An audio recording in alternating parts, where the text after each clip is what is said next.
In case we have never met, I'm Michael Price, and I want to help you succeed in growing your business.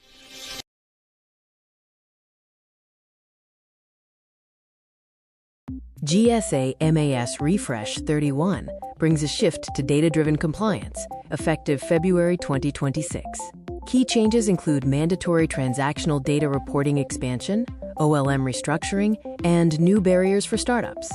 The modernization overhaul has three parts: data, structure, and innovation. The TDR mandate for data marks the end of commercial sales practices and price reductions clause tracking. Structure involves OLM and category rules. Innovation introduces new gatekeepers, like the narrowing of Startup Springboard eligibility and the implementation of trustworthy AI compliance standards. The TDR pilot is over, and transactional data is now the mandatory standard. Disclosure-based pricing is being eliminated. TDR is mandatory for all SINs under the MAS solicitation, covering over 100 new SINs previously ineligible. This is a data for relief exchange. The requirement involves monthly reporting of actual transaction data and strict quarterly compliance. The relief gained is the removal of commercial sales practices disclosures and most favored customer tracking, along with the end of price reductions clause liability. The TDR expansion covers every major industry, with all categories now TDR eligible. This includes facilities and furniture, human capital, information technology, professional services, security and transport, and miscellaneous. The compliance timeline begins in February 2026 with the mass modification issue. A transition period follows until April 1, 2026, when data capture begins, marking the start of mandatory reporting. Quarterly reporting cycles are due in October, January, April, and July. The era of open market discretion is ending. The old way offered broad discretion for including incidental items. The new way is a structured approach, replacing flexibility with strict OLM SIN requirements and adherence to specific GSAR standards.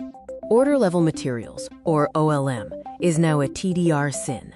This requires reporting actual transaction data for all OLM items. Pricing will be based on competition at the task order level, not historical disclosure.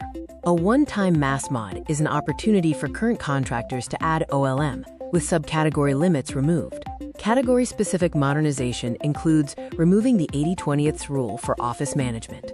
For travel, chatbot metrics will move to a key performance indicator. In transportation, the requirement for contractors to be original equipment manufacturers for certain services is removed.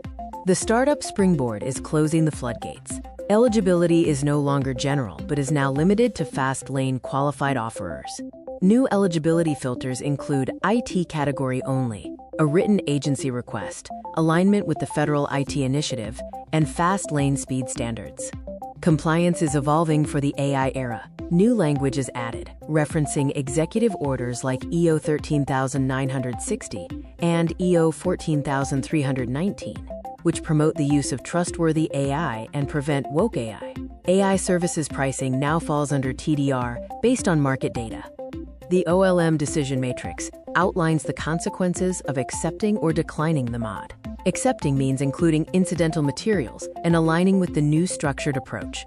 Declining means losing broad discretion and risking operational inability to fulfill complex task orders. Current contractors have immediate actions to take. First, prepare for the mass mod in February 2026 with a 90-day acceptance window. Second, update systems to capture transaction data by April 1, 2026. Third, ensure most favored customer columns are left blank in pricing templates.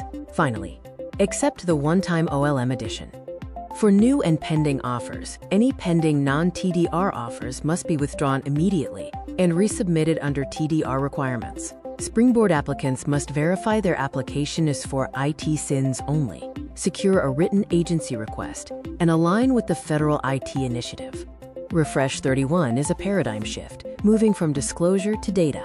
It brings simpler entry by eliminating CSP1 and MFC, but introduces stricter operations with mandatory reporting. Prepare your data systems. The window opens in February 2026. Here is what it looks like when you zoom out. This will give you a clearer picture of where we are going.